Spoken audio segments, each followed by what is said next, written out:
My name is Nancy, and I have a brother named Keith who is 7 years older than me. Keith has always been really smart, doing well in school from a young age. He graduated from a fancy high school and university, making our parents super proud. But as he got older, it seemed like all the praise and expectations messed with his personality. After he finished university, he decided to move out, saying he couldn't stand our boring home anymore. When he left, he made a sarcastic comment about our mundane life, and I'll never forget the shock and sadness on our parents' faces. It made me mad because I never stood out like him in school, but I still valued our family. We all owe our lives to our parents' support, and I wished he felt the same way. In high school, I realized how important family warmth and love are. Strangely, my brother didn't seem to feel that love. Our parents had been there for us with endless love, but he saw them as ordinary. It hurt because, as a child, he was my hero. He used to care about me, play with me, and help me with my studies. But he changed. As I was getting ready to graduate high school, he started questioning the importance of higher education, saying things like, "Do you really need it? You're wasting your time on such things." When our parents confronted him about his attitude, he blamed them, saying, "I became this way because of you." It made me cry, but my parents comforted me, saying, "Nancy, you've grown into a truly kind-hearted person." Their encouragement motivated me to get into a national university and land a job at my dream company. When I started working, my parents were almost 60, as my mother had given birth to me relatively late in life. By then, my brother was already married, but surprisingly, neither my parents nor I had met his wife. Despite our parents suggesting inviting him over several times, he always hesitated, saying, "Introducing her to our family requires some consideration," and avoided bringing his wife to our house. It's been about 6 months since I joined the workforce. Just when I thought I was getting used to my job, an unexpected event shook me during work hours. My phone, which doesn't usually receive personal calls at work, displayed an incoming call from my mother. Knowing I'm at work, my mother wouldn't normally call. I stepped outside and discreetly answered the phone. My mother's voice was softer than usual. "Hey, are you okay?" "Are you busy right now?" "No, I'm okay. What happened?" She then told me that my father had suddenly fallen. Those words weighed heavily on me. I immediately informed my supervisor, rushed to the station to catch a taxi, and hurried to the hospital my mother mentioned. On the way, I kept hoping and praying, wondering about my father's condition and hoping for the best. When I entered the hospital waiting room, my mother, with tears streaming down her face, greeted me. "What happened, Mom?" I sat next to her, filled with worry. How did my father, who was fine in the morning, suddenly end up in this condition? Unable to process the question, words spilled out of my mouth one after another. After a pause, she quietly said, "Your father has been diagnosed with cancer." Hearing this, it felt like time had stopped. Why? My surprise and anxiety spilled out in my voice. My mother took a deep breath and began to speak with sadness. "It's stage 4. The cancer has spread to the bile duct, and they said it's hard to remove it all." After that, my mother couldn't hold back her tears, and I struggled to find words as I listened. "So, what treatment will be done next?" I asked my mother, hoping for some positive news. After a brief pause, she nodded somberly. The attending physician later arrived and explained the detailed condition and treatment plan. Unfortunately, my father's illness had progressed more than anticipated, with confirmed metastasis to other parts. The risk of surgery was significant and success couldn't be guaranteed. My mother and I held hands, trying to grasp the harsh reality we faced. The doctor's matter-of-fact words made the situation painfully clear. "You can either continue with chemotherapy or choose support in a palliative care ward. Both are crucial choices, so we'd like the family to discuss and decide together." The doctor's calm words echoed in my ears as I slowly sank onto the waiting room's sofa. A heavy silence filled the air, with only the ticking of the clock breaking through. Seeing tears silently fall from my mother's eyes, I contemplated how to approach the situation. It was a difficult moment for communication, but necessary decisions had to be made. We should include Keith in this conversation. Let's contact him immediately and discuss making a decision together, I suggested, picking up my smartphone with a wry smile. My mother admitted, "Actually, I've already informed Keith, but he hasn't responded." At that moment, recalling my brother's past actions and nature, I had a certain premonition. When he needed help, he'd get upset if not responded to quickly, yet he tended to shy away from tough decisions. However, understanding that the opinions of the entire family were crucial, I persistently called him. After more than 10 attempts, I finally heard my brother's slightly irritated voice. "What do you want, calling me over and over? Brother, do you fully understand Dad's condition? Mom should have informed you in detail. Why haven't you come to the hospital?" My voice conveyed urgency and anxiety. After a brief pause, he sighed in seeming annoyance. "Of course I know. But unlike you, I'm swamped with work. Dad's still alive, isn't he? I don't think there's any need to be overly concerned." His words lacked understanding or empathy, deeply shaking me. This isn't a joke. We don't know what could happen to Dad at any moment. Have you forgotten how much he's worked for our family? We are here today because of his support. Tears threatened to spill, but without showing any emotion, my brother curtly said, "Now is not the time to be fussing over this. There's no point in discussing further. I'm hanging up," and promptly ended the call.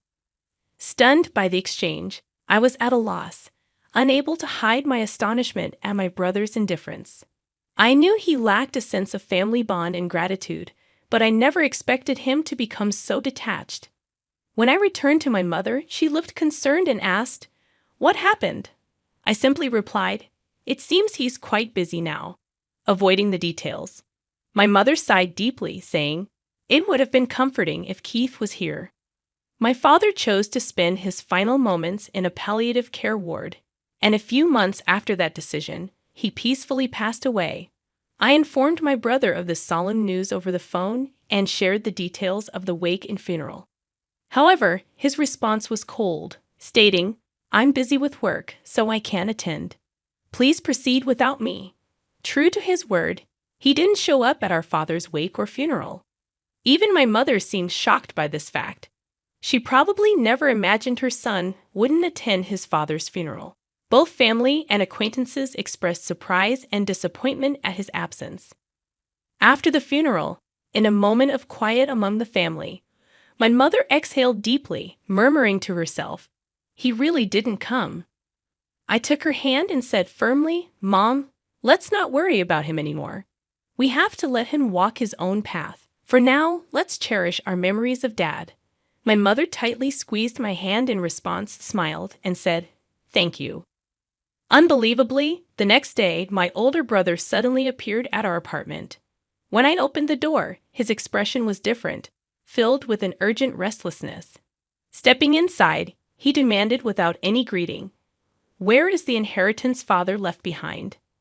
Shocked by his demand, I emotionally retorted seriously, "Someone who didn't even show up at the funeral, and now you're saying this."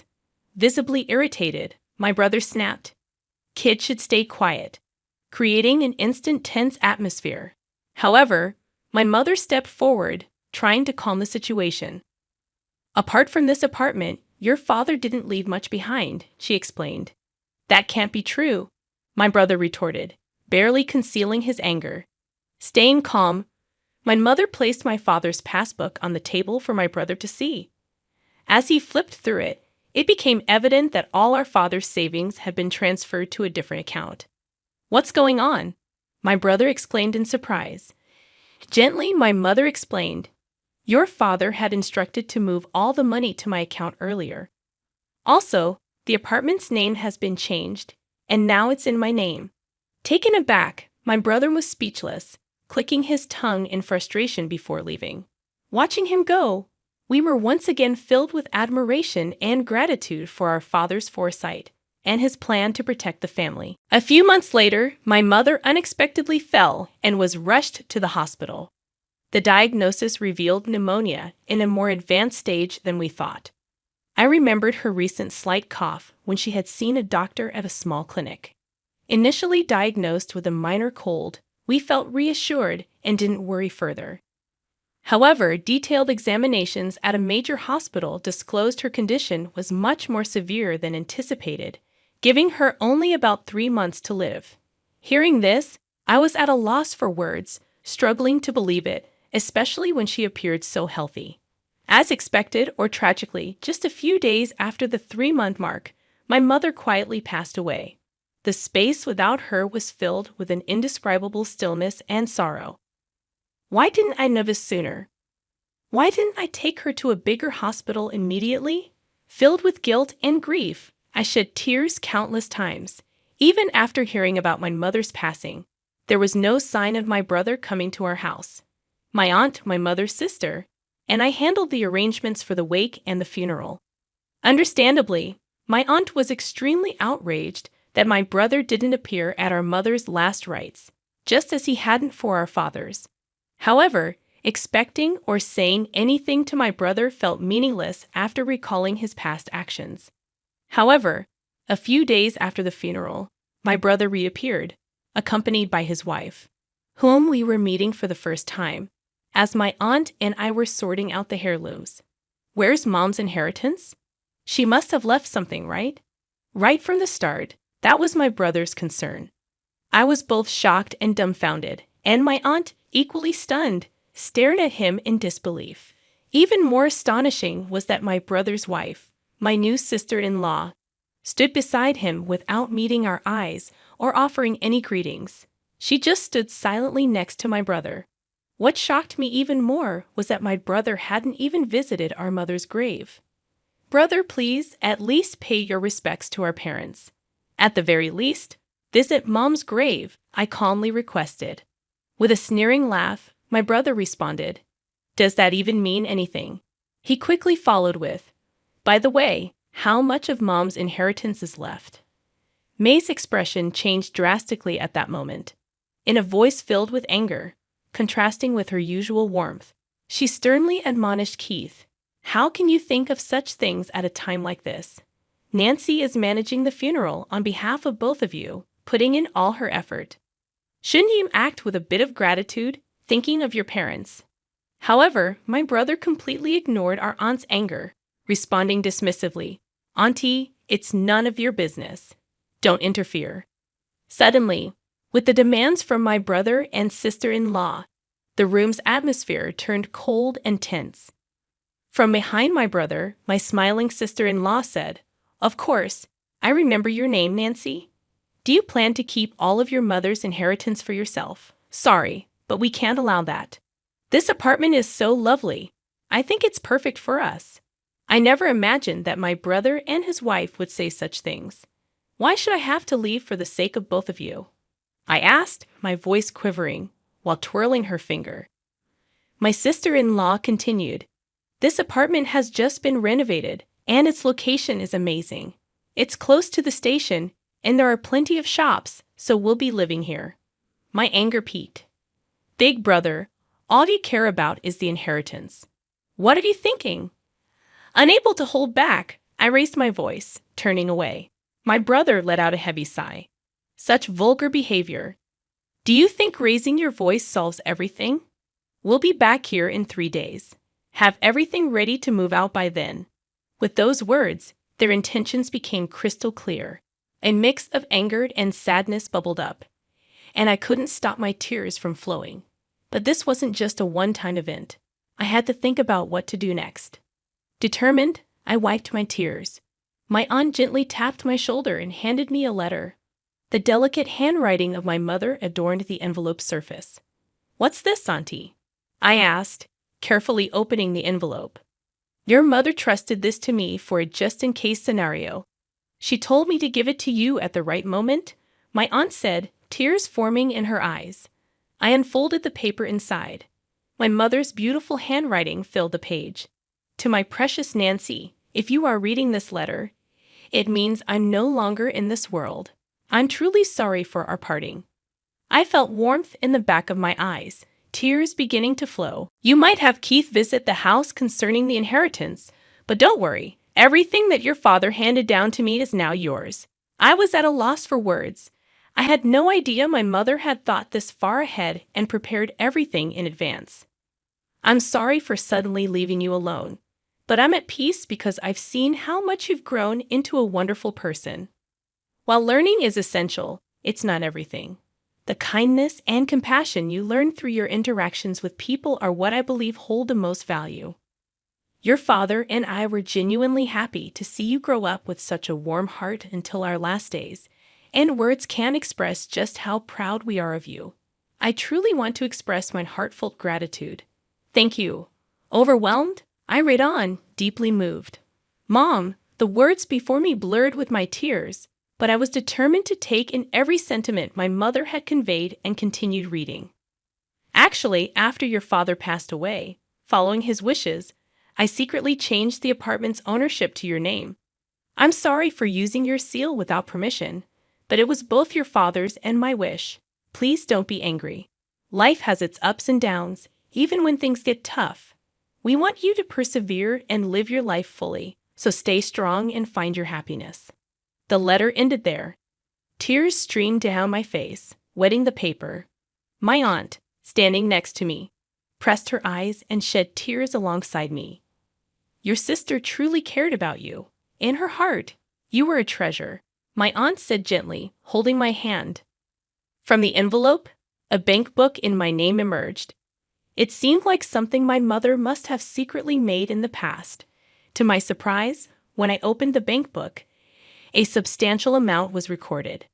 I felt that this was probably the inheritance from my father that my mother had saved for me. A few days later, my brother and his wife showed up at the house without even knocking on the door. They entered as if it was their own home. It's time for you to leave, just as promised, right? My brother sarcastically said. As I stood still, my sister-in-law became irritated. Isn't it your duty to leave quickly? She said almost as a command. For a moment, I felt overwhelmed by the atmosphere, but I took a deep breath, looked them straight in the eyes, and said calmly, Actually, this house is now under my name. With that statement, the room's atmosphere became tense. My brother and his wife looked at each other, exclaiming, What? What kind of joke is this? I am the eldest son. I should inherit the house, right? My brother said, clearly shaken. Beside him, my sister-in-law stared at me, saying, This is the first I've heard of this. However, I had decided to state the facts. The house and the inheritance are all managed under my name, so there's nothing to divide. My brother frowned. Then hand over half of that inheritance to us. But this money was left for my future and to ensure that I take care of the house. You always looked down on me, and now you're asking for money. What changed? I questioned. His face turned red. Surprisingly, my sister-in-law exclaimed, Wait, what is this? This isn't what we were expecting. From what I gathered, my brother recently faced significant trouble at his job and was subsequently fired. Not only that, but he and his wife were moving from one day job to another, seemingly in a tight spot financially. They probably had high hopes for my mother's inheritance and the house, but with my revelation, their expectations were shattered, and they began bickering, placing blame on one another. Watching their childish dispute, I thought, what can possibly be gained from all this? To them, I said calmly, This is my house now. If you make any unnecessary fuss, I'll call the police. Trembling with anger, they reluctantly accepted my words and left. Since then, I had no contact with them. I deliberately deleted all their contact details and began a new life in this apartment. This apartment is my treasure, filled with memories of my father and mother. Now I have a loving partner by my side. We plan to build a new family in this apartment. He respects my decision and proposed that we take the first step of our new life here. Our future is bright, and I want to pass on the warm love my parents gave me to the children we will have in the future.